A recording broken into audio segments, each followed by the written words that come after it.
पंचांग प्रणाम। हरे कृष्ण।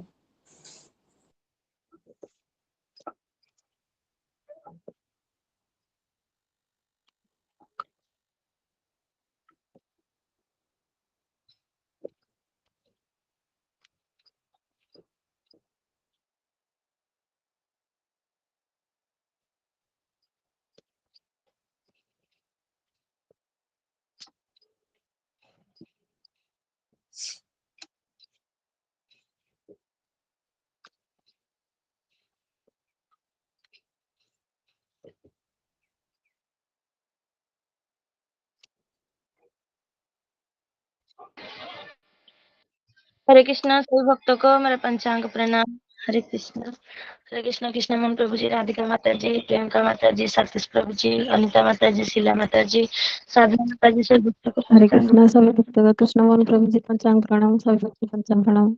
मामनी माता जी पंचांग प्रणाम। धन्यवाद प्रणाम माता जी, धन्यवाद प्रणाम। हरे कृष्णा सभी भक्तों को पंचांग प्रणाम। हरे कृष्णा। हरे कृष्णा सब भक्तों को पंचांग प्रणाम। सब प्रभु जी को पंचांग प्रणाम। हरे कृष्णा सभी भक्तों को पंचांग प्रणाम।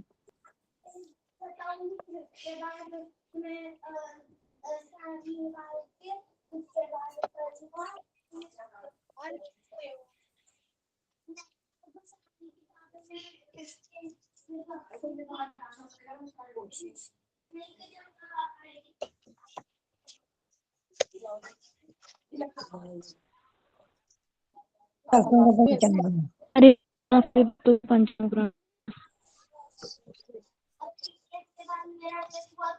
हरे कृष्णा माता पंचांग प्रणाम। हरे कृष्णा कृष्ण कृष्ण हरे हरे कृष्णा गुरु जी पंचांग प्रणाम प्रणाम। गुरु जी, हरे गुरु कृष्णा। जी पंचांग हरे प्रणाम। कृष्ण गुरु जी पंचांग प्रणाम। हरे कृष्णा गुरु जी पंचांग प्रणाम। हरे कृष्ण पंचांग प्रणाम। हरे कृष्ण हरे पंचांग कृष्ण प्रणाम।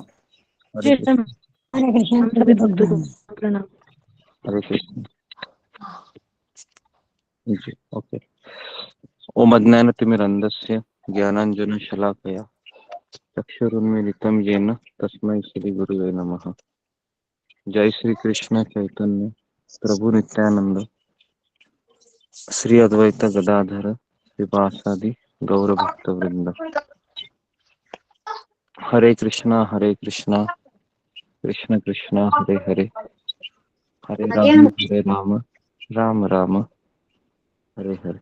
Okay okay. हरे कृष्णा, सबका स्वागत है सत्र में। तो हम गीता को शुरू करते हैं। तो कल किसका टर्न था कुछ कहने का? कह नहीं पाए ऐसा कोई? गुरु जी, वैशाली माता जी का। हाँ ठीक है, जल्दी जल्दी बोलिए। पंचांग। हरे कृष्ण गुरु जी जी पंचांग प्रणाम। ओके। हरे कृष्ण जी। किसका टर्न था? वैशाली टाट माता जी का, वो जस्ट ज्वाइन हुई है गुरु जी। ठीक है।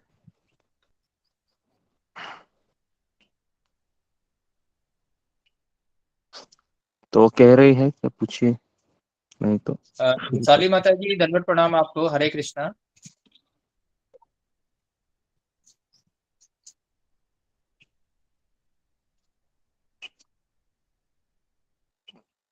ठीक है।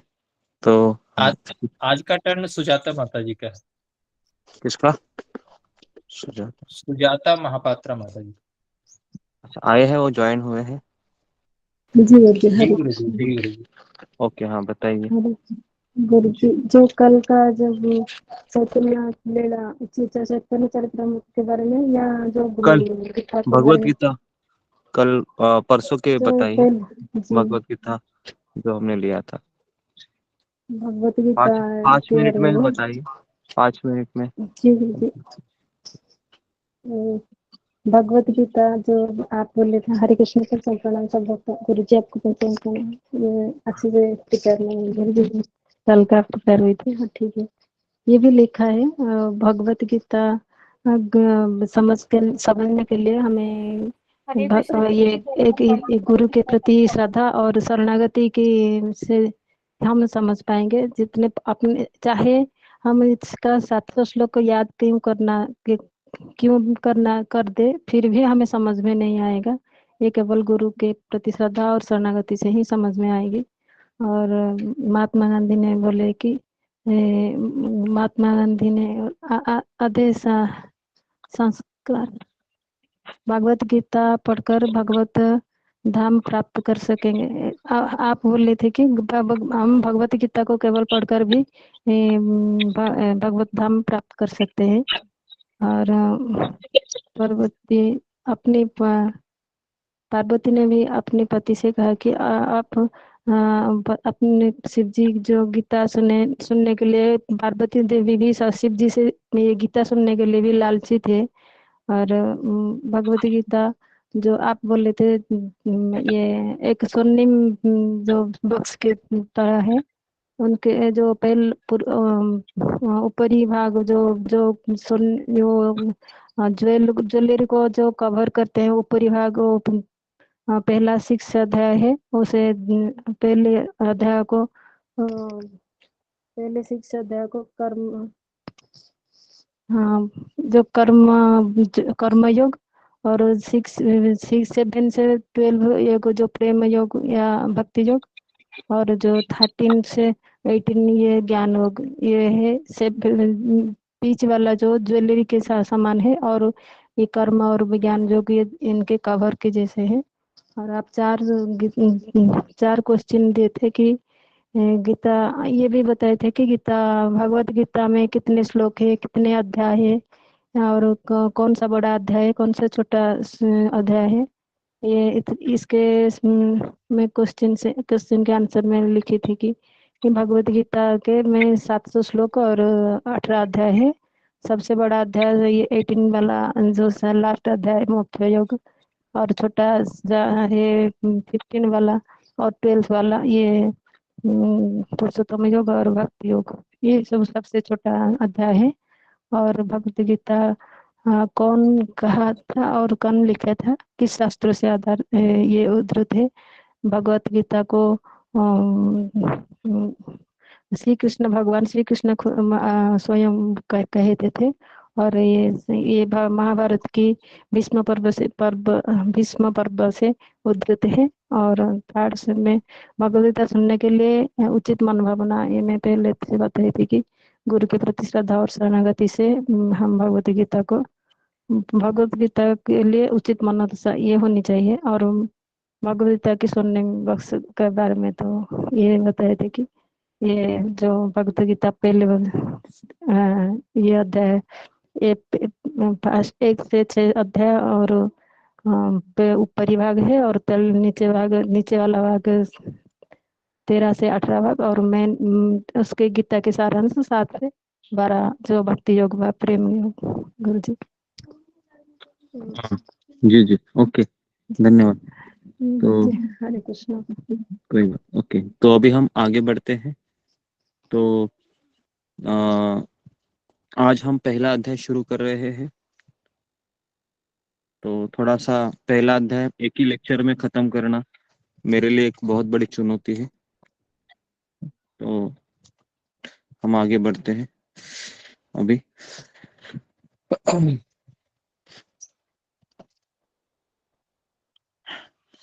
तो भगवत गीता में टोटल 18 अध्याय है। तो पीपीटी है, आपके सामने है। तो कल हमने कुछ चीजें कवर की थी, तो थोड़ा सा मैं आपको बैकग्राउंड बता रहा कि इस पहले अध्याय का शीर्षक है सैन्य निरीक्षण। सैन्य निरीक्षण है, ये 4 लोग करते हैं पहले अध्याय में। हरे कृष्णा गुरु जी, पंचांग प्रणाम। पहला करते हैं धृतराष्ट्र, उसके बाद दुर्योधन, उसके बाद संजय, और उसके बाद अर्जुन। ऐसे 4 लोग पहले अध्याय में सैन्य निरीक्षण करते हैं।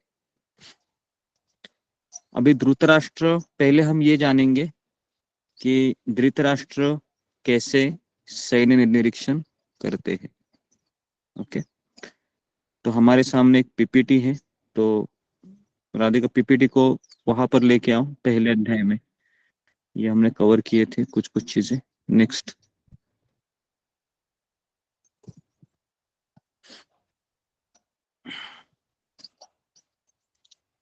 जी, तो यहाँ पर टेक्स्ट 1 तक लेके आ जाओ, ठीक है। हाँ बस नीचे आ जाओ, नहीं नहीं, ऊपर आ जाओ, ऊपर ऊपर।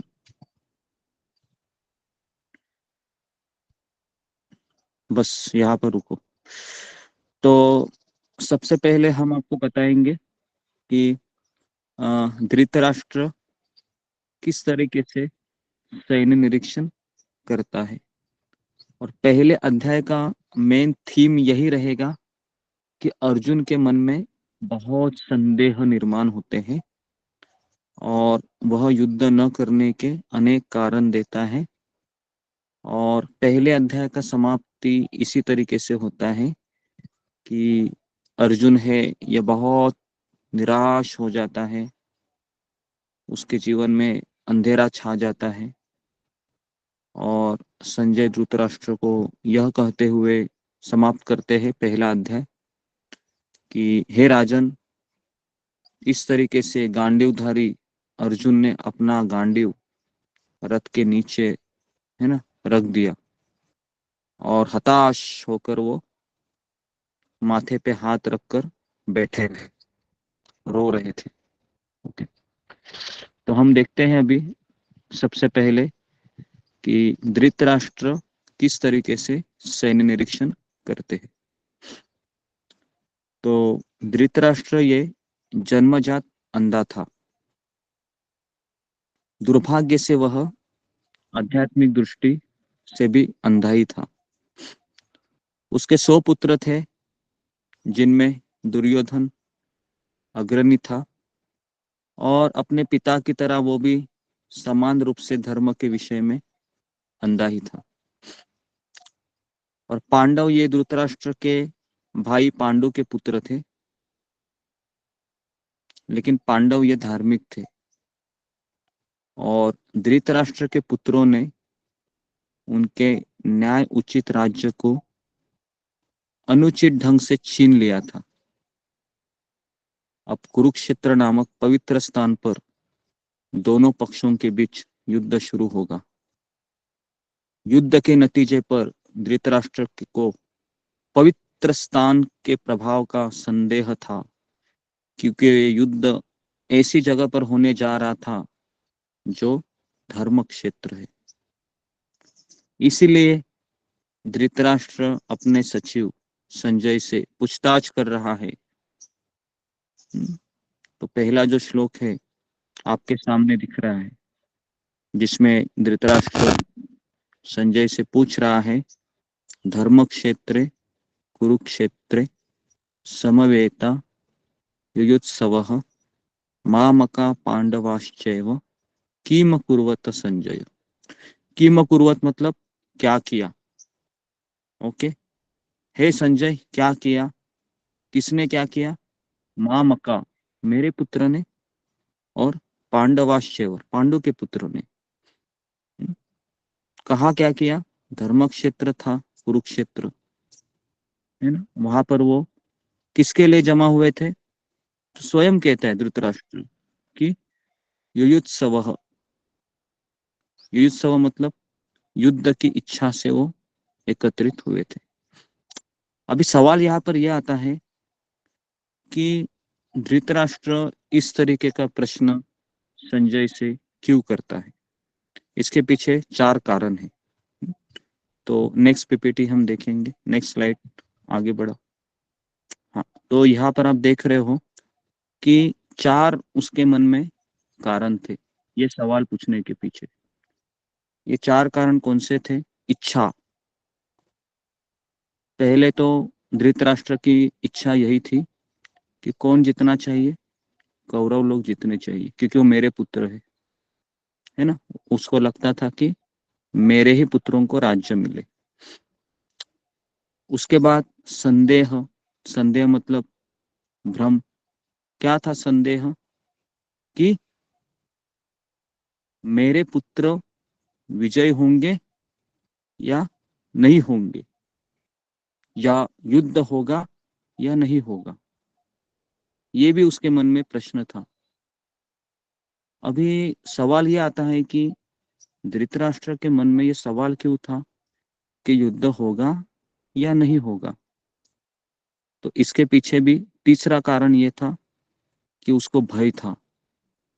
भय ये था कि कुरुक्षेत्र के प्रभाव में आकर अगर मेरे पुत्रों ने युद्ध करने के लिए मना किया या समझौता किया तो बहुत बुरा होगा।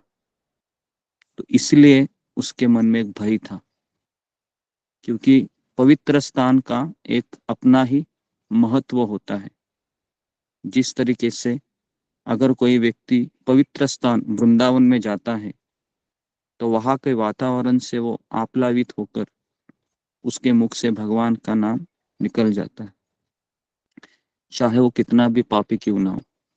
उसी प्रकार से धृतराष्ट्र के मन में यह भय था, कहीं मेरे पुत्र कुरुक्षेत्र जो धर्म क्षेत्र था उसके प्रभाव में आकर कहीं युद्ध के लिए समझौता तो नहीं कर बैठेंगे, ये उसके मन में भय था। और चौथा था आशा। क्या आशा थी धृतराष्ट्र के मन में? कहीं पांडवों ने समझौता अगर किया तो मेरे पुत्र है वह जीत जाएंगे, है ना।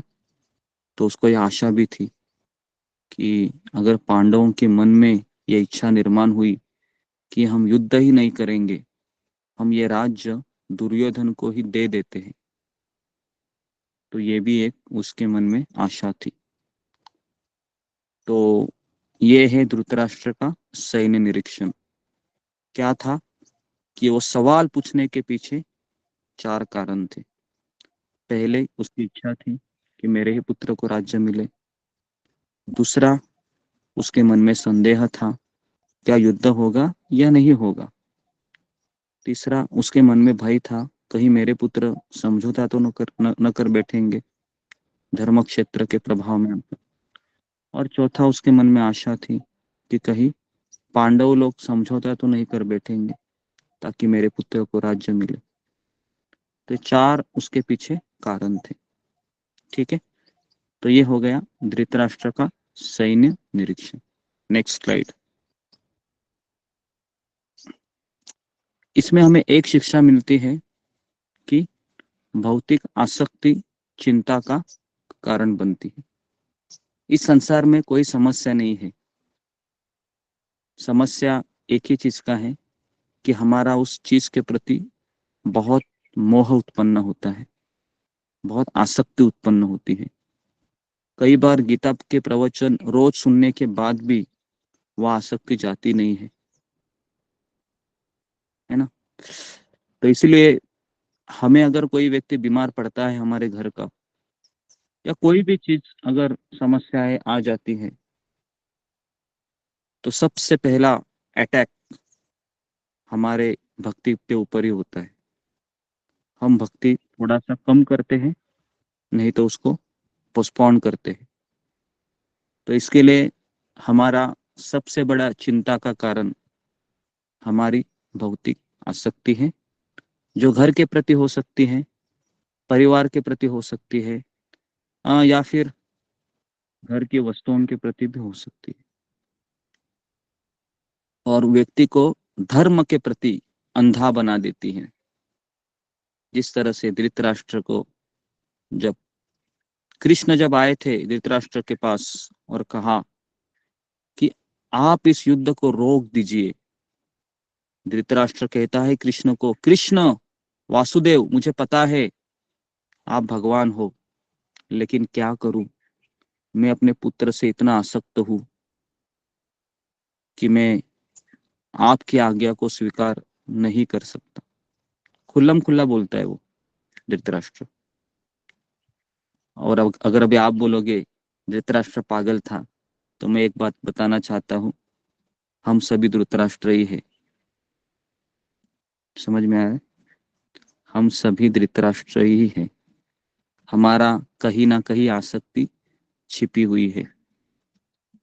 और जब कोई वो चीज आती है ना, तो हमको पता चलता है कि माला पे मन नहीं लगता है, सत्संग करने की इच्छा पिघल जाती है ना, या हम वहां पर प्रायोरिटी देते हैं। तो ये हमारी आसक्ति का संकेत है। ठीक है, नेक्स्ट स्लाइड। ओके, उसके बाद फिर अभी मैं आपको एक मोटा मोटी फिगर दे रहा हूं कि पहला जो श्लोक है जिसमें धृतराष्ट्र सैन्य निरीक्षण करता है, श्लोक क्रमांक 2 से लेके श्लोक क्रमांक 11 तक दुर्योधन सैन्य निरीक्षण करता है। श्लोक क्रमांक 13 से लेके श्लोक क्रमांक 25 तक संजय सैन्य निरीक्षण करता है, और श्लोक क्रमांक 26 से लेके श्लोक क्रमांक 46 तक अर्जुन सैन्य निरीक्षण करता है। तो इस अध्याय में टोटल 46 श्लोका है। तो अभी हम नेक्स्ट स्लाइड पे जाते हैं। श्लोक क्रमांक 2, जिसमें दुर्योधन जैसे ही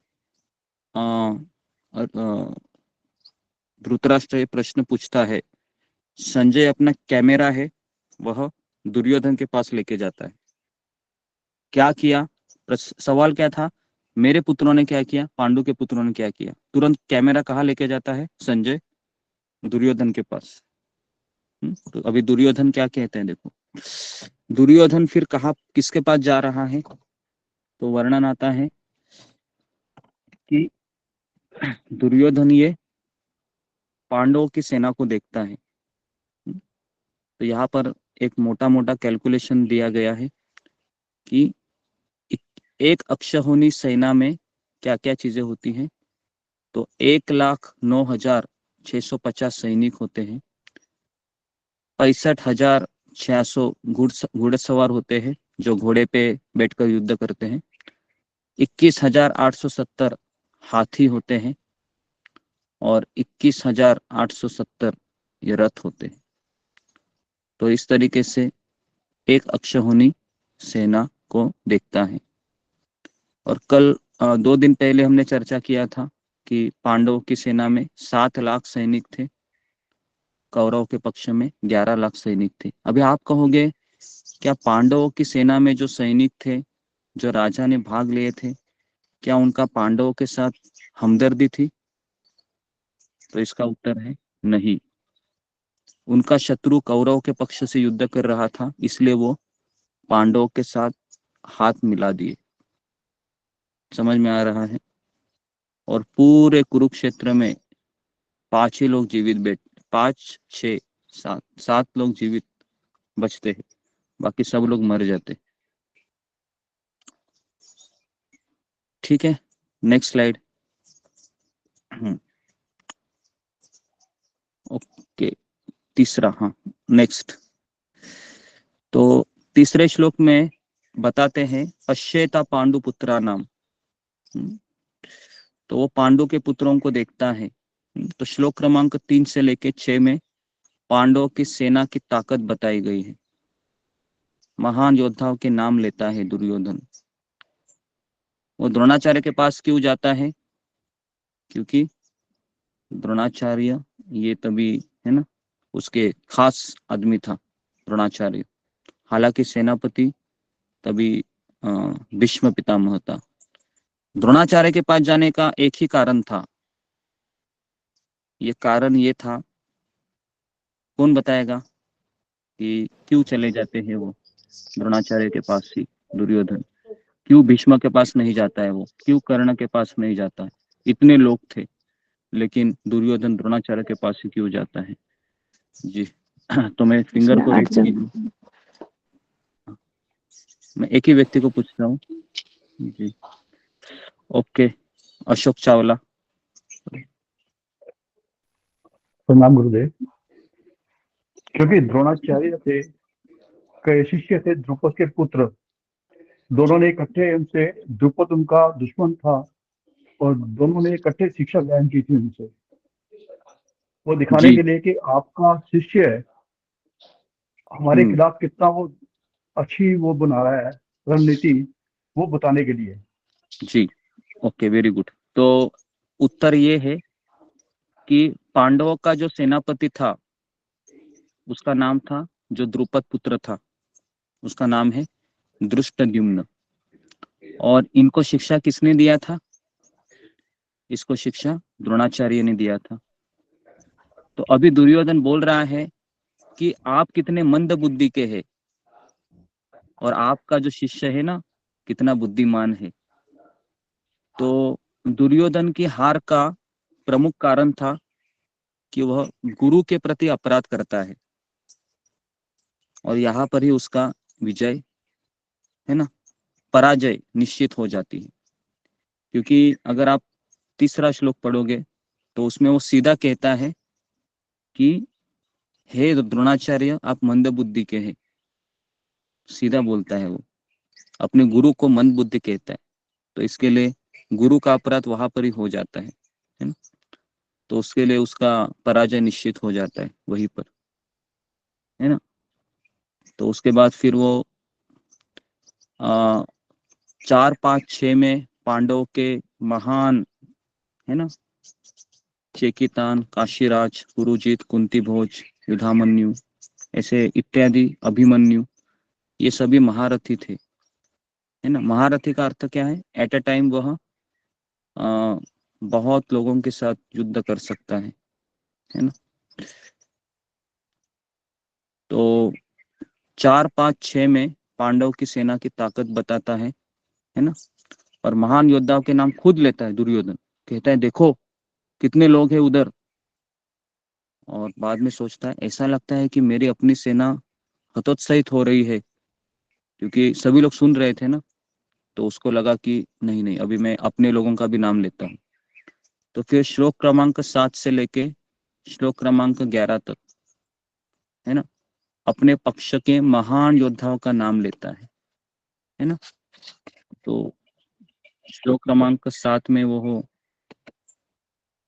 है ना, भीष्म, कर्ण, कृपाचार्य, अश्वत्थामा, विकर्ण तथा भूरिश्रवा, है ना, इनका नाम लेता है। हालांकि इसके बाद फिर 10 और 11 में वह तुलना करता है कि हमारी सेना ये भीष्म से संरक्षित है, लेकिन पांडवों की सेना ये भीम से संरक्षित है। और भीम का नाम इसलिए लेता है क्योंकि उसको पता था अगर मैं मरूंगा तो किसके हाथ से मरूंगा? भीम के हाथ से। तो इसके लिए वह भीम का नाम लेता है। तो एक्चुअली दुर्योधन में कोई इतना साहस नहीं था। दुर्योधन का 3 लोगों के ऊपर विश्वास था, इसलिए वो इतना डिंके मार रहा था।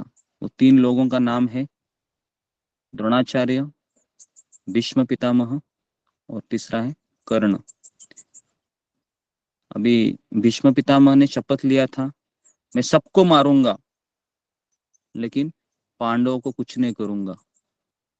द्रोणाचार्य ने भी यही कहा था, मैं सबको मारूंगा लेकिन अर्जुन को मैं कुछ नहीं करूंगा। कर्ण ने कहा था कुंती महारानी को, जब कुंती आती है ना, और कर्ण को कहती है, कर्ण तुम मेरे ही पुत्र हो, तुम कौन्तेय हो, तुम कुंती के पुत्र हो, मेरे पुत्र हो तुम। कर्ण कहता है, माता ये तुमने क्या कह दिया? अभी तुमने मुझे ये कहा है। तो कुंती भीख मांग अपने पुत्र के पास आती है कि मुझे, मेरे जो पुत्र है ना, पांडव, उनको तुम कुछ क्षति नहीं पहुंचाओगे, मुझे वचन दो। कर्ण कहता है, तुम्हारे 4 पुत्रों को तो मैं जीवन दान दे दूंगा, लेकिन एक पुत्र है अर्जुन, उसको मैं जीवन दान नहीं दे सकता। तो इस तरीके से ये तीनों लोगों ने अपना अपना राय दे दिया था। तो यहाँ पर ही पता चलता है कि, है ना, हालांकि अर्जुन को तो कर्ण मार नहीं सकता था क्योंकि अर्जुन के पीछे स्वयं कृष्ण थे। फिर भी दुर्योधन सोच रहा था कि मैं जीत जाऊंगा।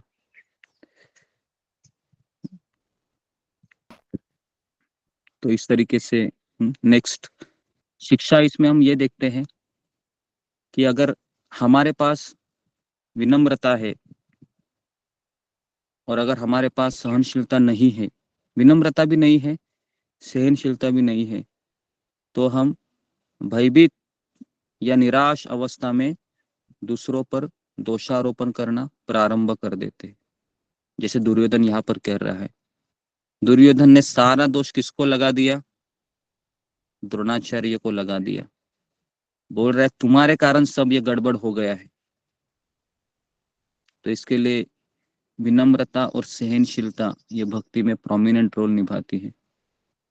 और भक्ति में कभी कई बार इतना हताश हो जाते हैं कि सोचता है भक्त कि कितना ये मेरे साथ मुझे सहन करना होगा, लेकिन हमें हताश नहीं होना है, क्योंकि इसको शुद्धिकरण कहते हैं। जब हमारे जीवन में किसी भी प्रकार की आपत्ति आती है तो हम ये समझते हैं कृष्ण मेरा ऑपरेशन कर रहे हैं, कृष्ण मुझे एनेस्थेसिया का इंजेक्शन दिए हैं, और अभी मेरा अंदर जितना भी काम क्रोध लोभ रूपी पस भरा हुआ है, कृष्ण उसको इंजेक्शन देके निकाल रहे हैं, तो इसलिए मुझे दर्द हो रहा है। भक्त इस तरीके से सोचता है। ओके, तो अभी श्लोक क्रमांक 12 से लेके श्लोक क्रमांक 19 तक एक्चुअली संजय निरीक्षण करता है, और 20 से लेके 25 तक भी सैन्य निरीक्षण करता है, लेकिन उसमें वह 20 से लेके 25 तक संजय सोचता है कि कृष्ण कैसे भक्त वत्सल है। ओके, तो अभी मैं 12 से 19 का कवर करता हूँ। तो जैसे ही भीष्म पितामह देखते हैं कि दुर्योधन मेरा नाम ले रहा है, तो उसको खुश करने के लिए भीष्म पितामह है ये शंख बजाते हैं पहला, है ना। तो शंख बजाने का कारण क्या था कि वो अपने भांजे, है ना, भांजे तो नहीं बोल सकते, अपना जो ये था पुत्र के पुत्र दुर्योधन को खुश करना चाह रहा था। हाँ, होता, हाँ, खुश करना चाह रहा था। सोच रहा था कि मेरे शंख बजाने से दुर्योधन, है ना, बहुत खुश होगा। लेकिन दुर्योधन को एक चीज, है ना, पता नहीं था। दुर्योधन को एक चीज पता थी, एक्चुअली पता है दुर्योधन क्यों इतना भीष्म के ऊपर भरोसा कर रहा था? इसका एक ही कारण था। जब द्रौपदी का वस्त्राहरण हो रहा था तब भीष्म चुपचाप बैठे थे, इसलिए दुर्योधन को लग रहा था कि तब ये चुपचाप बैठा था तो अभी भी ये कुछ नहीं करेगा मेरे लिए, नहीं उनके लिए, है ना, उनको मार देगा ये, ऐसा सोच रहा था। इसके लिए उसको आशा थी, क्योंकि द्रौपदी न्याय की भीख मांगने के लिए गई थी, द्रोणाचार्य के पास भी और भीष्म के पास भी। दोनों चुप बैठे थे, दोनों कुछ नहीं किए। तो इस तरीके से जैसे ही शंख बजाया, कहा आता है कि शंख नगाड़े बिगुल तुरही सिंह एक साथ बजने लगे, है ना, एक साथ बजने लगे।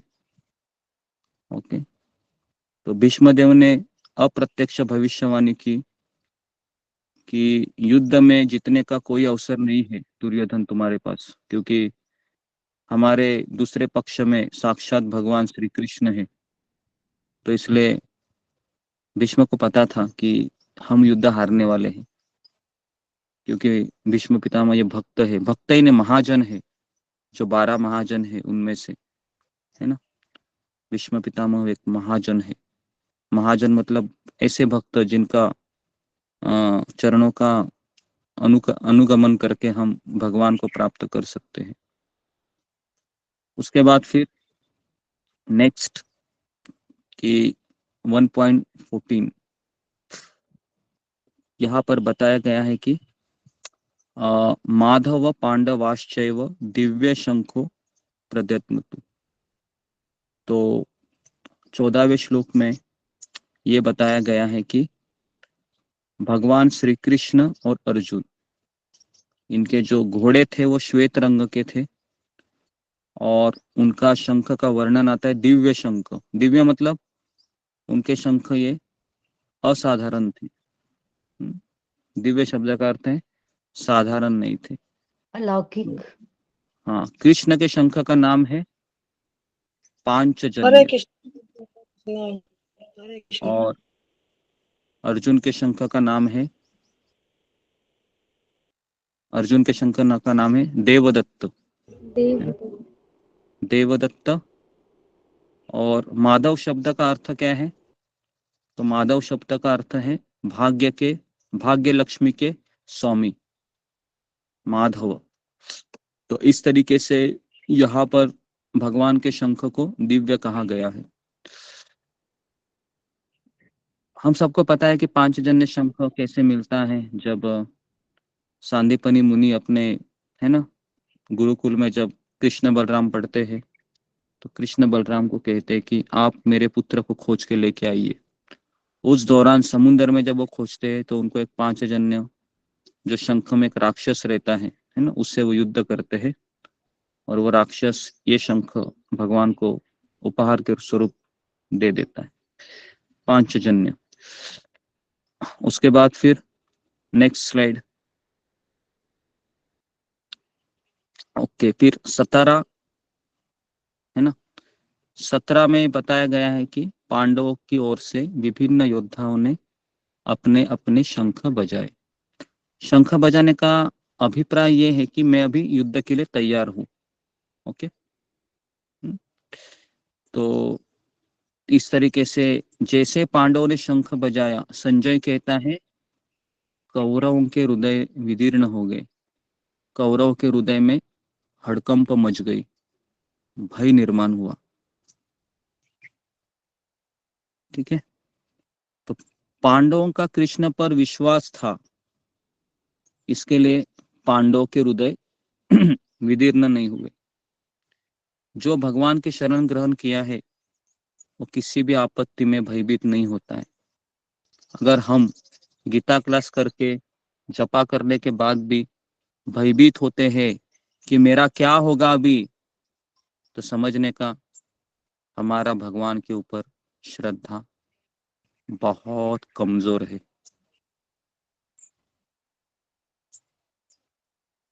क्योंकि भक्त हमेशा भगवान के आश्रय में होता है, तो इसलिए हमें हमेशा चेक करना चाहिए। इसके लिए एक्चुअली कृष्ण इसलिए भक्त के जीवन में परीक्षा लेते हैं, जिससे भक्तों को पता चलता है कि मैं कितना अभी तक डरपोक हूँ, कि मैं रोज क्लास सुनता हूँ, रोज जपा करता हूँ, फिर भी थोड़ी कुछ चीज आ जाती है, तुरंत मेरे आंखों से अश्रु आते हैं। तो आंखों से अश्रु आना आप ये मत समझिए कि मैं बहुत प्रगत भक्त हूँ, नहीं। अगर कोई भौतिक परिस्थिति से मेरे आंखों से अश्रु आ रहे हैं तो समझने का कि मैं अभी भी अज्ञान में हूँ, अभी भी मेरी श्रद्धा बहुत कमजोर है।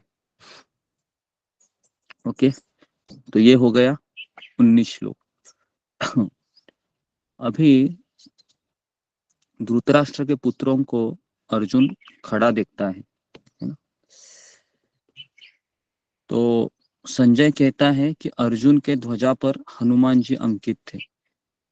ओके, हनुमान जी अंकित थे, और हनुमान जी ने भगवान को पूछा कृष्ण को कि मेरी क्या सेवा है यहाँ पर। तो कृष्ण ने कहा अभी त्रेता युग खत्म हुआ है, रामायण के तुम हीरो रहे, लेकिन अभी तुम्हारा समय चला गया है, अभी अर्जुन का समय है। तो इसलिए आपको क्या करना है, आपको पांडव लोग जब चिल्लाएंगे ना जोर से, तब आपको भी चिल्लाने का है जोर से, यही आपकी सेवा रहेगी।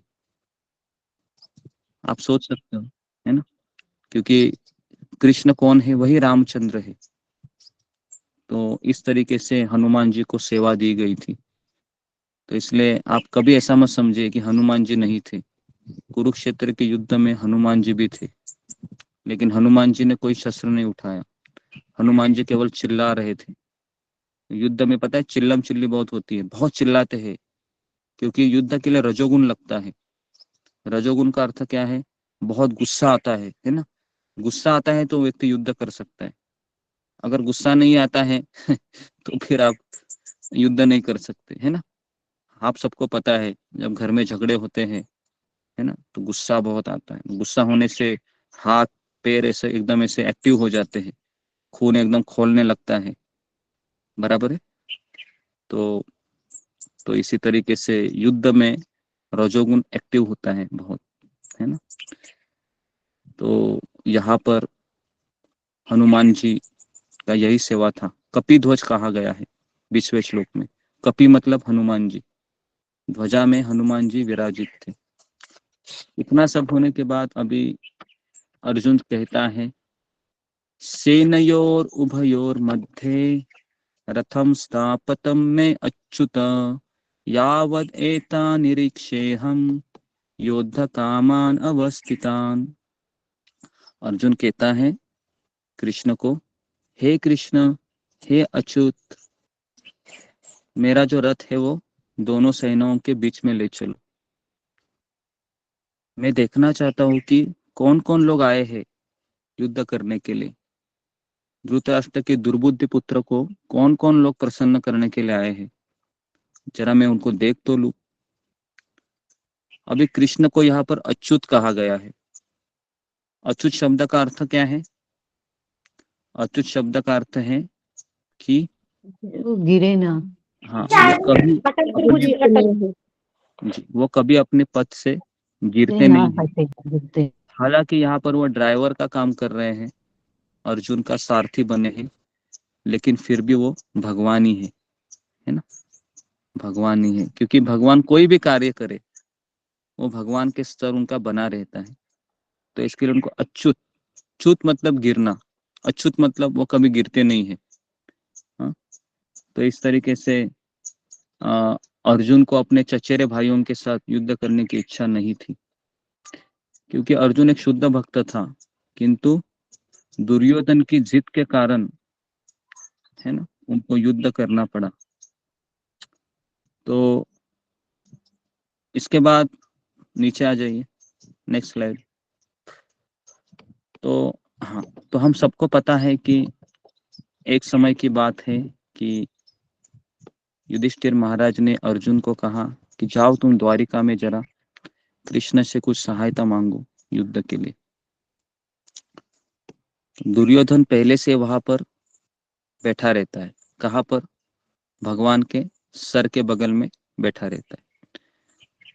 और अर्जुन जैसे ही आता है, प्रवेश करते हैं, देखते हैं वासुदेव सोए हुए हैं, तो उनके चरणों में बैठे रहते हैं। और कुछ ही समय के पश्चात जब वासुदेव कृष्ण जग जाते हैं, तो सबसे पहले किसको देखते हैं? अर्जुन अर्जुन को देखते हैं।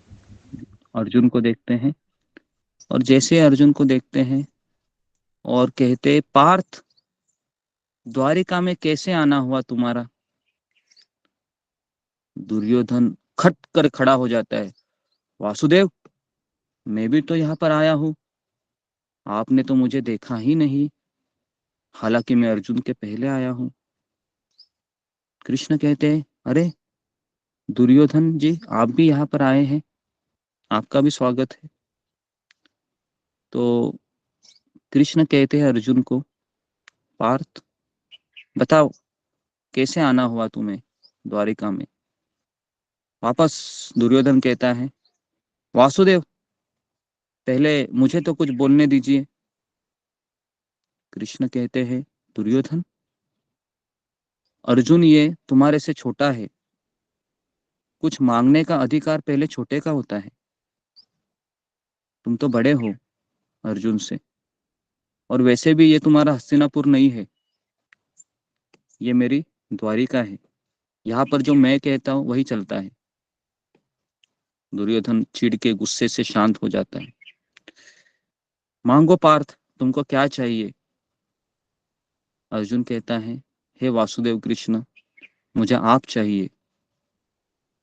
कृष्ण कहता है, देखो अर्जुन, तुम भी मेरे लिए प्रिय हो, और कौरव ये भी मेरे लिए प्रिय है ना? तो मैं युद्ध में कोई शस्त्र नहीं उठाऊंगा। तो सोच लो, एक जगह पर मेरी नारायणी सेना है जिसको तुम स्वीकार कर सकते हो, जिसमें से हर एक सेनापति है वह महारथी है। तो अर्जुन कहता है, कृष्ण मैं चाहता हूं कि आप मेरे सारथी बने और मेरा मार्गदर्शन करें। कृष्ण कहता है, सोच लो अर्जुन, मैं युद्ध में कुछ शस्त्र नहीं उठाऊंगा। अर्जुन कहता है, मैंने सोच लिया वासुदेव, आप भले शस्त्र नहीं उठाएंगे लेकिन आप मुझे चाहिए। दुर्योधन के मन में लड्डू फूट रहे थे। दुर्योधन खड़ा होकर कहा, वासुदेव अगर अर्जुन चाहता ही है आपको तो आप उनके साथ चले चले जाइए, मैं आपकी नारायणी सेना लेके चला जाता हूँ। तो दुर्योधन है वो नारायणी सेना लेके चला जाता है। और यहाँ पर हमको बहुत बड़ी सीख मिलती है। हमारे भी जीवन में कृष्ण यही दो पर्याय देते हैं। देखो, एक जगह पर मैं हूँ और दूसरी जगह पर मेरी माया है। तो मेरी माया बहुत खूबसूरत है, तुम्हें हमेशा सुख प्रदान करेगी। और एक जगह पर मैं हूँ, मैं बहुत परीक्षा लूंगा। सोच लो, कौन चाहिए तुमको? बताइए, अभी मैं आपको ये सवाल कह रहा हूँ। कौन चाहिए आपको? कृष्ण चाहिए, बहुत परीक्षा लोगे, या कृष्ण माया चाहिए, चाहिए? कृष्ण चाहिए हम लोगों को तो। कृष्णा ही चाहिए। कृष्ण गुरु जी चाहिए। हम माया के प्रभाव में रहकर हर कृष्ण वक्त चाहिए गुरु जी, ठीक कृष्ण गुरु जी। ठीक है, कृष्ण चाहिए। तो फिर वो आपके पास जी, जी, कृष्ण चाहिए। कृष्ण बहुत टेढ़े हैं, श्री कृष्ण मिल जाएगा। जल्दी घुसते नहीं है। अगर आप देखोगे कृष्ण को, तो कृष्ण अपने शरीर के 3 जगह पर झुके हुए हैं, गर्दन से, 3 जगह से कमर जुड़े से और पैर पैर। से। जल्दी अंदर घुसते नहीं है, और घुस गए तो निकलते नहीं है। समझ में आ रहा है आपको? तो कृष्ण ऐसे हैं। तो उसके लिए कृष्ण को स्वीकार तो किए हम, और हम सबको कभी कभी बीच बीच में एक स्टेशन आ जाता है, पता है ना, जिसमें ऐसा लगता है क्या होगा अभी आगे, ना? क्या होगा आगे, क्या होगा कृष्णा आगे? तो ऐसे सवाल आते रहते हैं। कोई बात नहीं, क्योंकि कृष्णा इसी तरीके से काम करते हैं, है ना? तो हमको तो कृष्ण ही चाहिए, है ना? नारायणी सेना नहीं चाहिए हमें। नारायणी सेना दुर्योधन को ले जाने दो, अर्जुन ने कहा, है ना? तो इस तरीके से 24 श्लोक में कहते हैं अर्जुन, एवं मुक्तो ऋषिकेशो। हाँ, तो भगवान को ऋषिकेश कहा गया है, इसके पीछे भी एक कारण है कि ऋषिकेश का अर्थ है कि कृष्ण मेरे मन को जानते हैं, अर्जुन के मन को, और अर्जुन चाहता है कि वह मेरे इंद्रियों के नियंत्रक बने। तो ऋषिकेश शब्द का अर्थ है कि इंद्रियों के नियंत्रक। हमारे 5 इंद्रिय हैं और छठा इंद्रिय है मन। तो हमारा मन हम वासुदेव के हाथों में देते हैं। एक्चुअली वासुदेव के हाथ में अर्जुन के रथ के जो घोड़े थे, उसके जो लगाम होते हैं, ये कृष्ण के हाथ में थे। और अगर आप सबको पता होगा, तो युद्ध में इतना शोर शराबा होता है कि अगर सारथी को कुछ कहना है ना, दाएं चलो, बाएं चलो, सीधे चलो, तो पता है सारथी जो खड़ा होता है ना, व्यक्ति महारथी, तो वो किस तरह से संकेत करता है? पैर लगाता है। अगर ये साइड में मार दिया, समझने का बाएं जाना है। अगर ये साइड में मार दिया पैर से, दाएं जाना है। अगर पीठ में उन्होंने ऐसे, है ना, रख दिया पैर, समझने का सीधा जाना है। आप सोच सकते हो कृष्ण अर्जुन के 18 दिन, है ना, पैर के द्वारा, है ना, वह इंडिकेशन ले रहे थे। इसलिए कृष्ण है, भक्त वत्सल है, अपने भक्त के लिए कुछ भी कर सकते हैं। हरे कृष्ण गुरु जी। तो इसलिए हमें, है ना, हम एक्चुअली पैर हम मारे तो उन्होंने ये चीज क्यों मंजूर करी? मंजूर करी क्योंकि इतना शोर शराबा होता है, आप उनको कह नहीं सकते, क्योंकि आपका आवाज सारथी तक पहुंच नहीं पाता है। तो इसके लिए अगर आपको उसको बताना है तो यही इंडिकेशन देना पड़ता। ऐसा नहीं कि कृष्ण ही नहीं, जितने भी वहां पर रथ थे वहां पर यही चलता था, सारथी पैर से ही भाषा करता था अपने जो तो महारथी थे, भगवान अधिरथी थे। ठीक भी है, तो चूज करते थे, उन्होंने तो पैर ही क्यों? नहीं, पैर ही ना, क्योंकि हाथ एंगेज रहते हैं ना। ऐसा क्यों? आप जरा आप सोचो ना, हाथ में क्या है, धनुष्य बाण है, हाथ कैसे लगा सकते? सारे उनके हाथ तो एंगेज है, हाथ में धनुष्य है ना, तो पैर ही खुले हैं, तो इसके लिए पैर से ही। अभी मेरा, गुरुजी कृष्ण जी सिर्फ मुंह से मार्गदर्शन करते थे, वो रथ अर्जुन के बताने के हिसाब से चलाते थे। हाँ हाँ, अर्जुन के रथ के हिसाब से ही चलाते थे हालांकि, है ना। तो इसके लिए सारथी का काम एक ही रहता है कि जो पीछे जो व्यक्ति है ना, उसके आदेश का पालन करना। अभी मुझे बताइए, कौन ऐसा पिताजी है जो अपने पुत्र के लात खा सकता है? कोई है बताइए मुझे संसार में, जो पुत्र है ना लातों से संकेत कर। इस संसार में तो कोई नहीं है ना, केवल भगवान श्री कृष्ण ही है जो अपने, है ना। तो इसके लिए मैं बार बार आपको यही कहता हूँ कि जितने भी हमारे रिश्ते हैं, जितने भी हमारे नाते हैं, उससे कई गुना बड़ा रिश्ता एक ही है, हमारा जो भगवान के साथ रिश्ता है। क्योंकि ये रिश्ता है, ये शाश्वत रिश्ता है। बाकी सारे रिश्ते अशाश्वत है, टेम्पररी है। तो इसीलिए अगर वहां से दुख भी मिलता है ना, पचा लीजिए, क्योंकि वो अशाश्वत है। समझ में आ रहा है ना? हमें वहां से दुख मिलता है ना, तो हमारे शाश्वत रिश्ता को हम भूल जाते हैं थोड़े समय के लिए। तो इसलिए एटलीस्ट आज के क्लास से तो आप एक चीज ले लीजिए कि कृष्ण मेरे हमेशा के लिए, है ना, एक साथी है, परमात्मा के रूप में भी है और हमेशा रहेंगे। लेकिन यहाँ इस जीवन में जो मेरे साथीदार है, रिश्तेदार है, ये मेरे कुछ थोड़े समय के लिए ही मेरे साथ रहेंगे। इतना भी अगर आप सोचेंगे ना रोज, तो भी आप मन में हमेशा सुख का अनुभव करोगे, शांति का अनुभव करोगे। लेकिन ये भूल जाते हैं हम, और इसलिए हम इतना टेंशन लेके बैठ जाते हैं, मेरा क्या होगा, मेरा क्या होगा, इस तरीके से। ठीक है, नेक्स्ट। तो जैसे ही कृष्ण अर्जुन का रथ दोनों सैन्यों के बीच ले चलते हैं, तुरंत वहां पर दो लोग दिखते हैं उनको। एक है भीष्म, दूसरा है द्रोण। अभी आप बोलोगे कि वासुदेव कृष्ण ने रथ इनके बीच क्यों खड़ा किया, जहां पर ये पहले दो लोग देखे? इसका एक कारण भी था। कारण ये था कि अर्जुन का सबसे वीक पॉइंट था, ये दो लोग थे। कौन थे? भीष्म और द्रोण। भीष्म ये अर्जुन को इतने प्रिय थे कि उनके ही लाड़ पैर से वो बड़े हुए थे। और द्रोणाचार्य तो आपको पता ही है कि द्रोणाचार्य का सबसे फेवरेट शिष्य थे अर्जुन। तो इसके लिए जब देखा कि मेरे सामने दो लोग हैं, अर्जुन है वो भाव विभोर हो गया। अर्जुन ये भाव विभोर हो गया,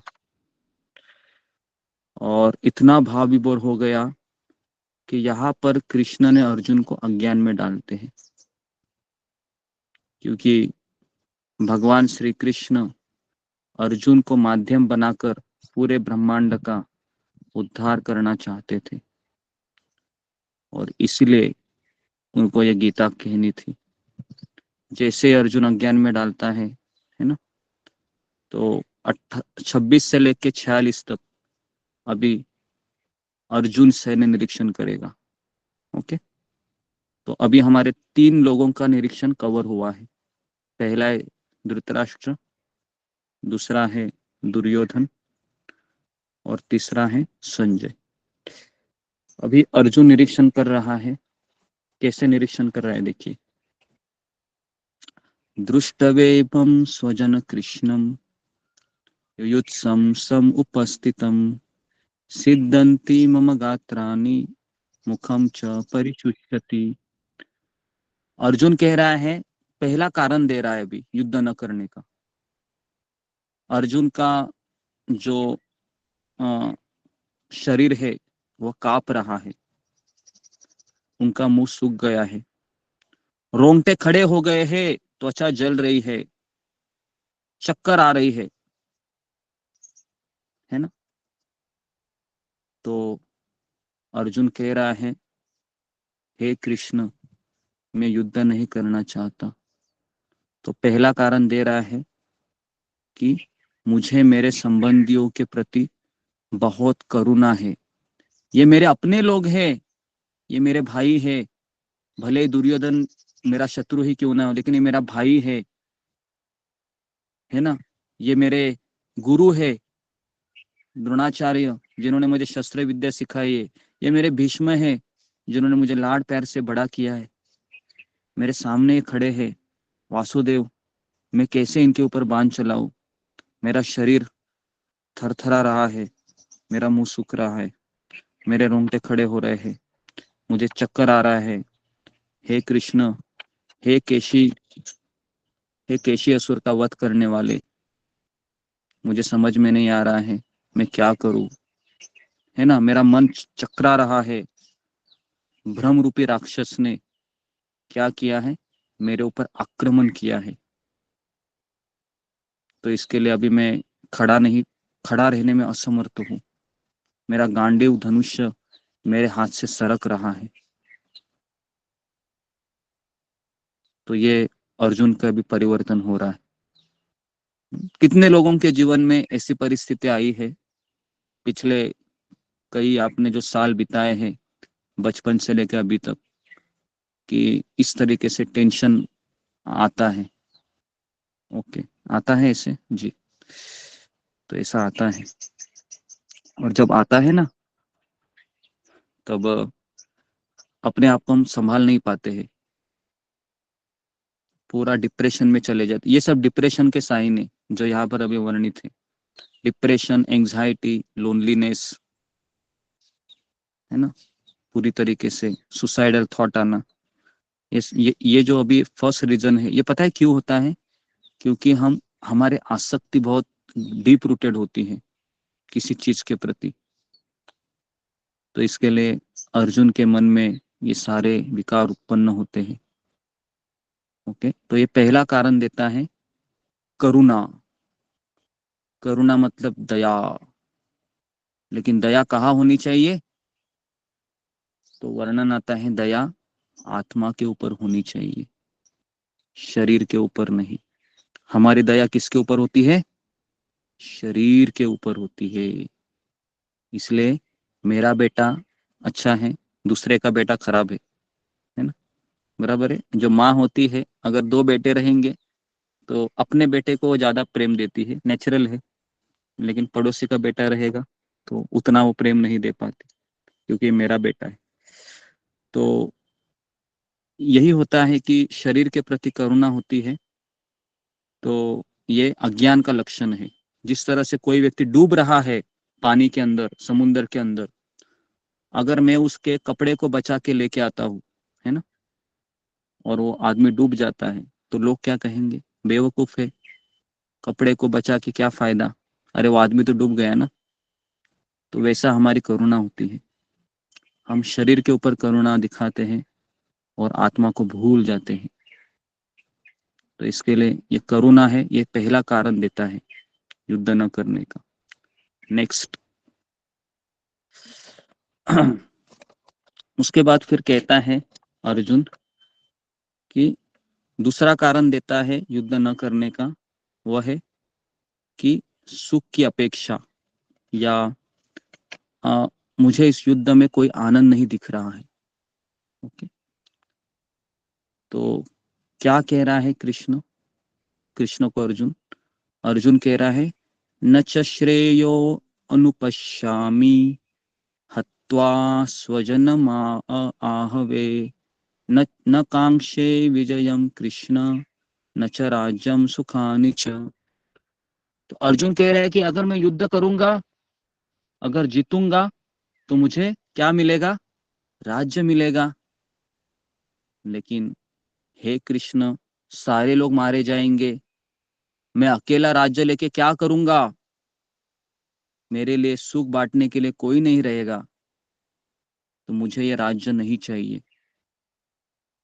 अर्जुन कृष्ण को कहता है, क्योंकि मान लो आपका हैप्पी बर्थडे है ना, आपके सामने बड़ा केक है, पूरे हॉल को सजाया है गुब्बारों से, है ना, पूरे घर को सजाया है, मोमबत्ती भी है उसमें, और आप अकेले हैं, और अगर आपको अभी कहा जा रहा है मनाओ, खुशियां मनाओ, अभी तुम्हारा बर्थडे है, क्या उसको खुशी होगी?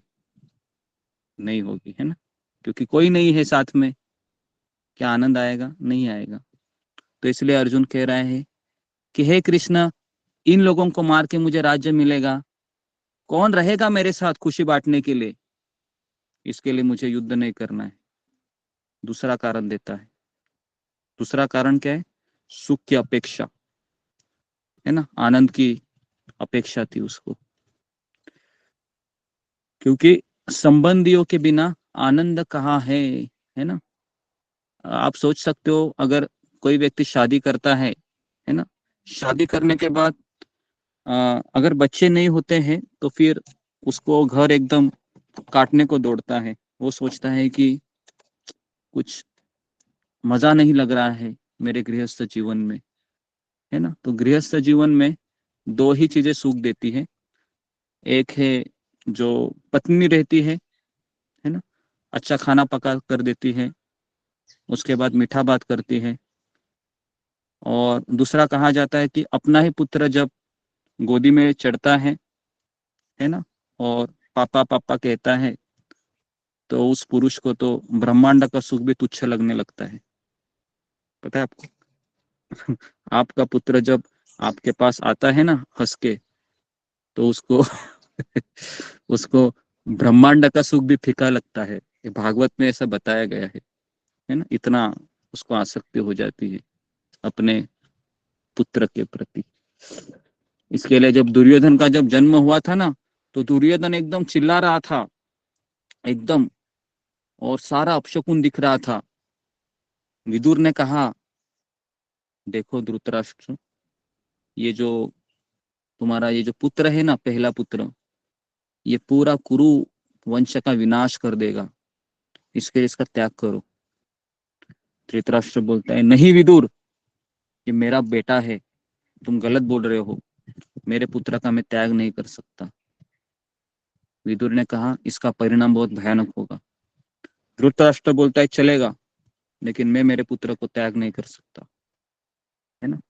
तो इस तरीके से पुत्र का मोह इस संसार में सबसे बड़ा मोह माना जाता है ना?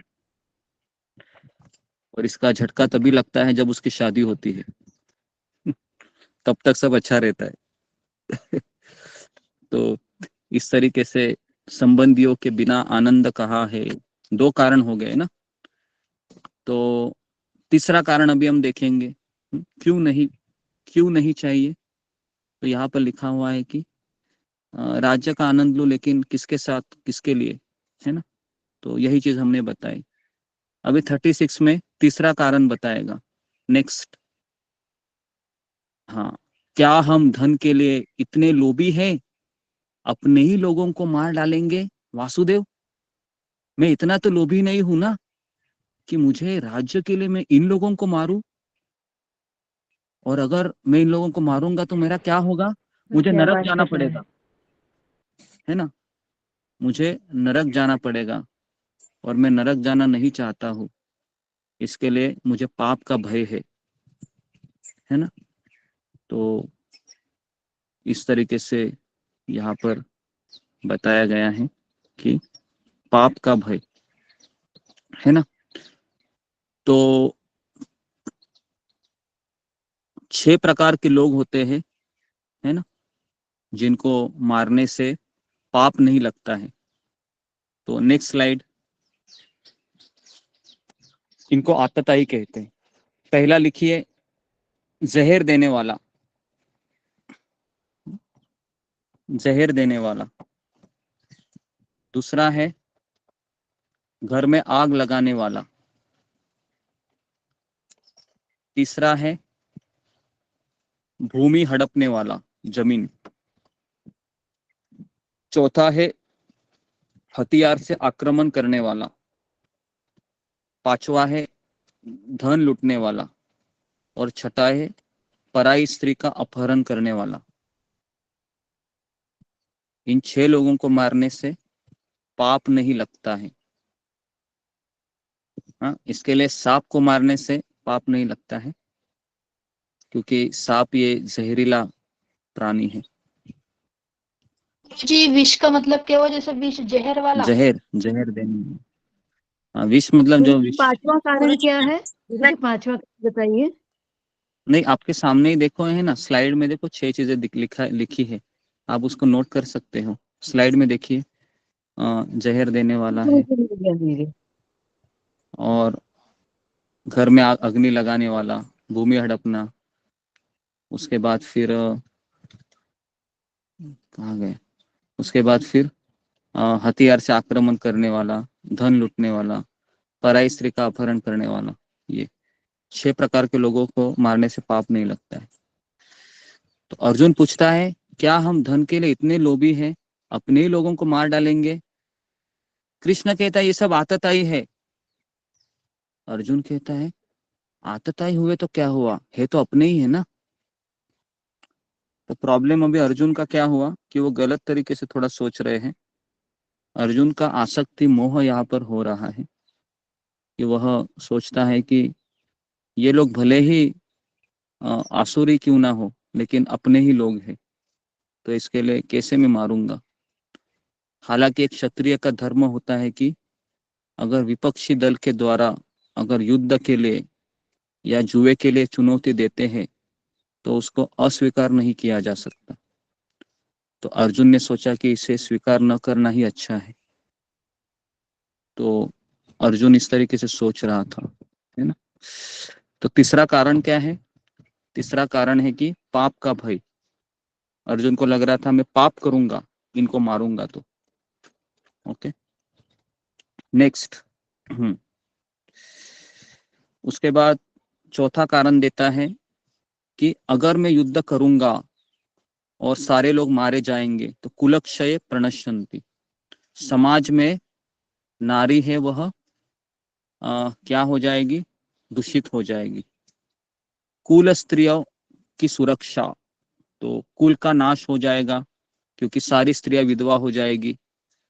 जैसे ही सारी स्त्रियां विधवा हो जाएगी तो जो समाज के जो दुर्बुद्धि लोग हैं उसका गलत फायदा उठाएंगे, कुल परंपरा नष्ट होगी, अधर्म बढ़ जाएगा, और जाति मिश्रण से अवांछित संतान उत्पन्न होगी। और फिर अर्जुन कहता है कि जल तथा पिंडदान की क्रिया समाप्त हो जाएगी, पितर लोगों का पतन हो जाएगा, पारिवारिक परंपरा विनाश हो जाएगी, परिवार के कल्याण के कार्यों का विनाश होगा। तो इसलिए चौथा कारण देता है अर्जुन कि मैं कुलनाश के हानिकारक प्रभाव का कारण नहीं बनना चाहता। तो इस तरीके से हम देखते हैं कि चौथा कारण अर्जुन देता है कि अगर मैं युद्ध करूंगा, इतने पुरुष मरेंगे, इतनी स्त्रियां विधवा हो जाएंगी, और स्त्री का कोई आश्रय नहीं रहेगा, और फिर स्त्रियों को कलुषित किया जाएगा, और इससे समाज में हानि मच सकती है, तबाही मच सकती है। इसलिए हे कृष्ण, मैं युद्ध नहीं करना चाहता। तो इस तरीके से अर्जुन ये 4 कारण देता है और बाद में कहता है कि कितना आश्चर्य की बात है कि मैं इतना बड़ा पाप करने जा रहा हूं वासुदेव। और उसके बाद फिर वापस सोचता है कि अर्जुन कहता है वासुदेव मैं युद्ध नहीं कर सकता हूं और अपना धनुष तथा बाण एक और रख देता है और आंखों में आंसू लेके संतप्त हृदय से बैठ जाता है। तो यहाँ पर हमारा पहला अध्याय खत्म होता है। तो यहाँ पर हमको शिक्षा है, जब कोई व्यक्ति अर्जुन द्वारा यहाँ दिखाए गए दृष्टिकोण या मनोवृत्ति को विकसित कर लेता है तो वह भगवान की सहायता प्राप्त करने के योग्य हो जाता है। तो यहाँ पर हम देखते हैं कि अर्जुन जो प्रश्न कर रहा है, यह प्रश्न है वह शास्त्र के माध्यम से कर रहा है, क्योंकि वो समाज की चिंता कर रहा है ना। तो इसलिए हमें इस तरीके के प्रश्न है, कृष्ण कहते हैं कि अच्छा है तुमने इस प्रश्न को पूछा, है ना। तो समस्या क्या है, लेकिन प्रश्न तो बहुत अच्छे थे, लेकिन प्रश्न का निवारण करने के लिए गुरु की आवश्यकता होती है। तो हम दूसरे अध्याय में देखेंगे कि अर्जुन इतना भ्रमित होता है, इतना रोने लगता है, लेकिन कृष्ण अभी तक कुछ नहीं कहते हैं। और कृष्ण तभी बोलते हैं जब अर्जुन कहता है हे कृष्ण मैं आपका शिष्य हूँ, आप मेरे गुरु हैं, आप जो भी कुछ कहेंगे मुझे स्वीकार है। इसके बाद कृष्ण फिर बोलना शुरू करते हैं। तो गीता का पहला अध्याय अर्जुन ही बोलता है, कृष्ण कुछ नहीं बोलते हैं पहले अध्याय में। और दूसरे अध्याय से कृष्ण बोलते हैं, अर्जुन सुनता है, अर्जुन सवाल करता है, कृष्ण गुरु के रूप में उत्तर देते हैं। तो कल हम दूसरा अध्याय देखेंगे, किस तरह से अर्जुन है कृष्ण को गुरु के रूप में स्वीकारते हैं और अपना अशांत मन है, उसके जो मन में जो ब्रह्म रूपी राक्षस उत्पन्न हुआ है, उसको कृष्ण है ना, क्या करते हैं, उसका वध कर देते हैं दूसरे अध्याय में। तो यहाँ पर मैं रुकता हूँ। बहुत अच्छा लगा गुरुजी, ये तो वाला ऐसा पढ़ाना बहुत अच्छा लगा, ये अध्याय बहुत अच्छा होता है गुरुजी। जी जी जी धन्यवाद। जी तो गुरुजी, हमने बहुत ये अच्छा है। पहला अध्याय है गुरुजी आप कवर किया। ओके बहुत अच्छा गुरुजी। कुंती का पहला पुत्र कर्ण, प्रणाम गुरुजी, प्रणाम। पहला पुत्र। बहुत बहुत धन्यवाद गुरुजी।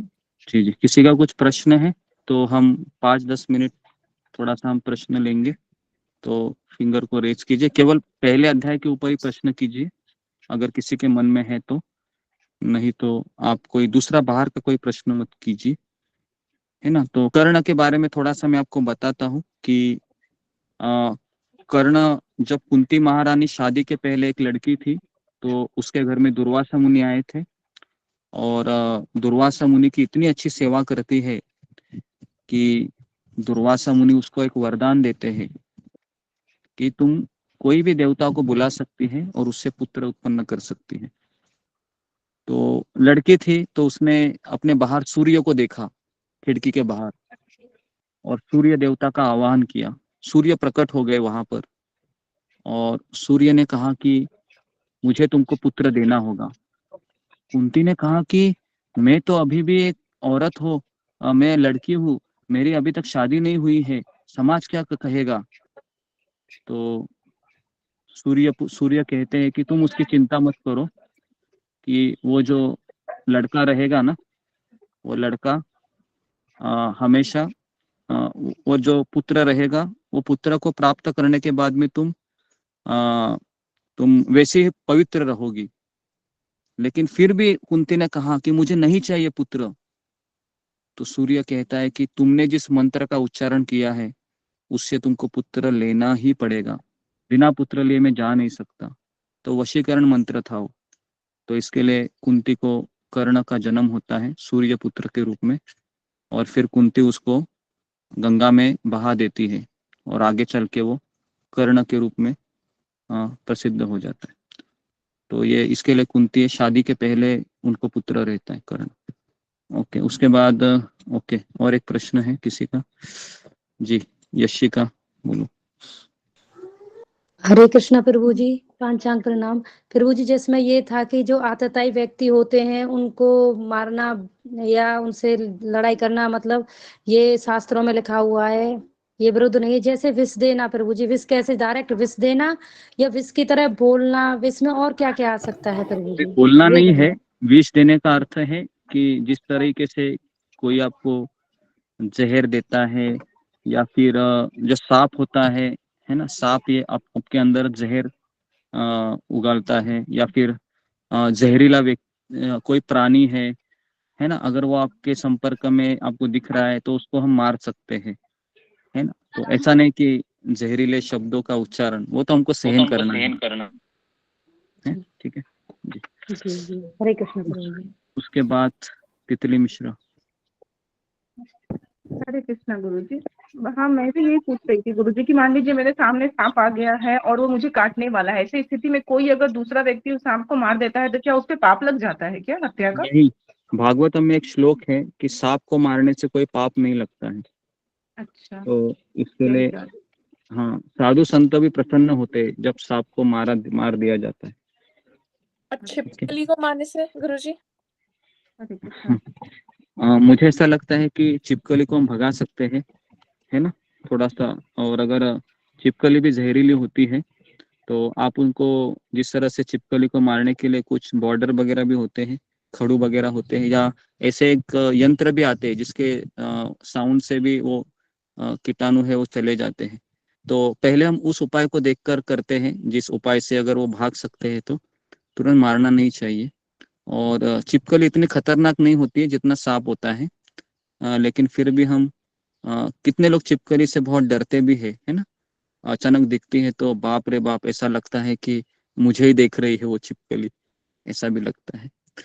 तो इसके लिए हमको भगाने का प्रयास करना चाहिए। मच्छरों को भी मारने से अच्छा है कि आप मच्छरदानी में सोए, या अपने आप को एक ऑयल आता है, और ऑयल लगाने से भी मच्छर नहीं आते हैं, उसका मैं नाम भूल गया। एक ओडोमॉस गुरु जी, नहीं, ओडोमस नहीं, ओडोमस नहीं, ओडोमॉस ऑयल। एक नेचुरल ऑयल आता है जो ऐसा लगाने से, पूरे अपने बॉडी को ऐसा लगाने से मच्छर भी नहीं आते हैं, और गुरु आप जी उस नीम मच्छरों ऑयल के मार। बोलते हैं नीम उसको, ऑयल। नीम। नीलगिरी, हाँ, नीलगिरी का ऑयल है वो, नीलगिरी तेल कहते हैं। तो वो ऑयल मिलता है आयुर्वेदिक दुकान में, तो उससे भी आप मच्छरों से बच सकते हैं, है ना।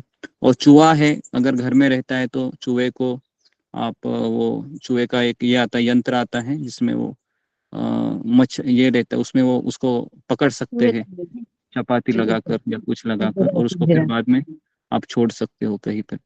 तो जितना उपाय है हमको करना चाहिए, क्योंकि संसार है 84 लाख योनियों का घर है, बराबर ना।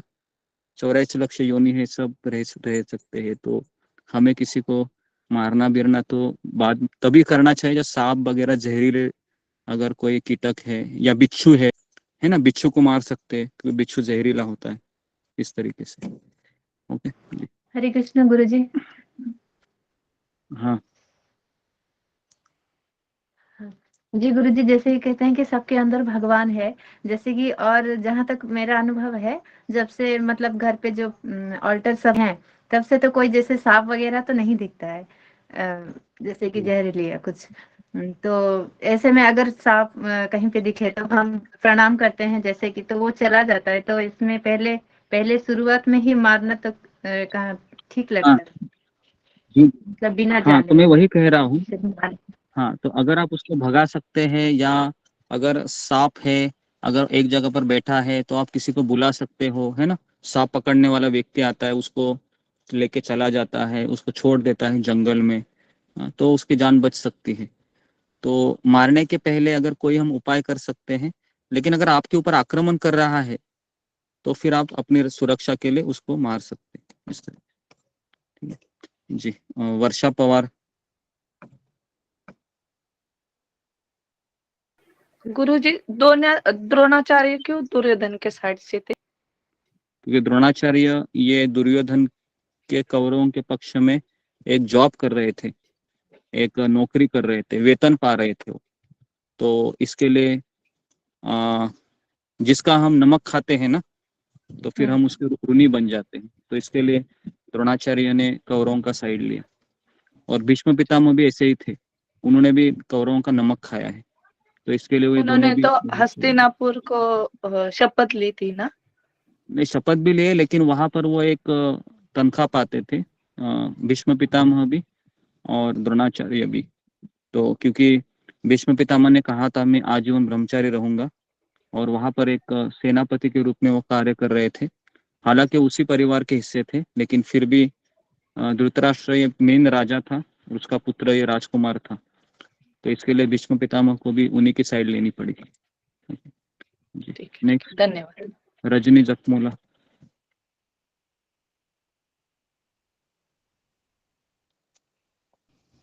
हरे कृष्णा गुरु जी। नहीं, मेरा कोई क्वेश्चन नहीं है जी। प्रियंका सहगल हो गया। इंदु तनेजा। हाँ बोलो गुरु जी। जल्दी जल्दी बोलिए। नहीं, मेरा कोई प्रश्न नहीं है गुरु जी। ओके ठीक है। तो ओके, तो गुरु जी मैं कौन नहीं थे आपके यहाँ? गुरु हाँ जी जी, कौन नहीं थे अभी आए हैं? हाँ हाँ हाँ भेजा था, वेरी गुड। अच्छा, तो अभी आए हैं, हाँ तो क्लास आज ही इंस्टॉल अभी आए। करो।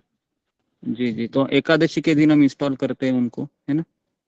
तो जी एकादशी के दिन, आने वाली एकादशी के दिन मैं बात करता हूँ आपसे कैसे करना है उसको। ठीक गुरु है जी, काय की मूल कौन सी? चैतन्य महाप्रभु की क्या? समझा नहीं मैं क्या गौर बोल रही हूँ। गौर निताई। गौर जी, निताई है मतलब। गौर निताई का अर्थ है कि गौर मतलब, अभी मैंने कल तो पूरा 2 दिन में वही तो बता रहा हूँ। गौर मतलब चैतन्य महाप्रभु, नित्याई मतलब नित्यानंद प्रभु। नित्यानंद प्रभु जी।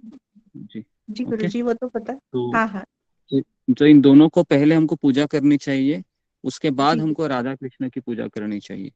तो ये स्टेप्स बाय स्टेप है। ठीक है, तो आज जी हमने पहला अध्याय कवर किया है, कल हम दूसरा अध्याय लेते हैं। हमारा सत्र 2:45 शुरू होगा, क्योंकि मेरे लिए 1 घंटे में कर पाना बहुत कठिन है, फिर भी मैं कोशिश कर रहा हूँ। तो दूसरा अध्याय बहुत ही बड़ा अध्याय है, तो कल हम समय पे ही लॉग इन कीजिए। ठीक है, तो यहाँ पर मैं रुकता हूँ। गुरु जी एक रिक्वेस्ट है आपसे। बोलो जल्दी जल्दी जल्दी जल्दी बोलो। गुरु जी क्या? जितने भी फास्टिंग होता है ना, मेरे जैसे अब जैसे गौर पूर्णिमा का फास्टिंग था, मुझे इस बारे में नॉलेज नहीं था बिल्कुल भी, तो मेरा फास्टिंग ऐसा हो नहीं पाया इस बार। तो आप प्लीज अगर कोई फास्टिंग का होता है तो मैंने एक दिन पहले डिटेल मांगा था उसका, बट मेरे हाँ को हो नहीं मिला नहीं। तो गुरु जी कोई ऐसा मतलब कर दीजिए कि कोई अगर फास्टिंग आ रहा है तो उसका डिटेल आ जाए प्लीज। हाँ, डिटेल में ठीक है, बताएंगे आपको जी। गुरु जी। ये ओके थैंक यू गुरु जी। जी, तो मैं यहाँ पर रुकता हूँ। ओके, बहुत बहुत धन्यवाद आप सबका। हरे हरे कृष्णा हरे गुरु जी। हरे कृष्ण कृष्ण गुरु जी। हरे राम कृष्ण गुरु जी।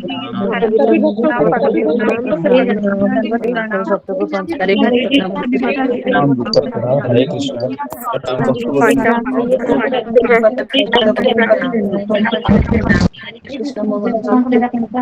को हरे कृष्ण प्रियंका हरे कृष्ण राम कृष्णा वैशाली माता जी माता जी, प्रतिभा माता जी प्रणाम। सुजाता माता जी प्रणाम। हरे कृष्ण शीला हरे कृष्णा। हरे कृष्णा राधिका माता जी पंचांग प्रणाम, कृष्ण प्रतिभा माता जी। माता जी पंचांग प्रणाम, हरे कृष्ण काजल माता जी पंचम हरे प्रणाम। कृष्ण माता जी। हरे कृष्ण माता जी। हरे हरे कृष्ण प्रतिभा माता जी। हरे कृष्ण माता को पंचांग प्रणाम, हरे हरे कृष्ण कृष्ण उषा पूजा माता जी। प्रणाम, हरि बोल साई कृष्ण हरे कृष्ण हरे कृष्ण हरि हरे बोल। कृष्णा हरे कृष्णा हरे कृष्णा माता जी हरे कृष्णा। सब हैप्पी होली सबको। सबको हैप्पी होली। हैप्पी होली सबको, सभी माताओं सबको को हैप्पी होली।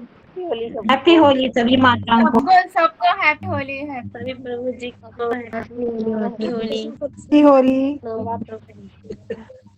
सबको। हरे कृष्णा। हरे कृष्ण हरे कृष्ण। हरे कृष्ण माता जी, मेरे को इंग्लिश भी पढ़ना प्रीति माता जी। नहीं आता, हिंदी भी पढ़ना आता, इसलिए सकल भक्तवृंद को मेरा दंडवत प्रणाम। सकल को हरे वर्षा कृष्णा। माता जी हरे कृष्णा। हरे कृष्ण। तबीयत बराबर नहीं है। कैसे हो आप? ठीक है ठीक है ठीक है। बिल्कुल अच्छे से हाँ ठीक है। और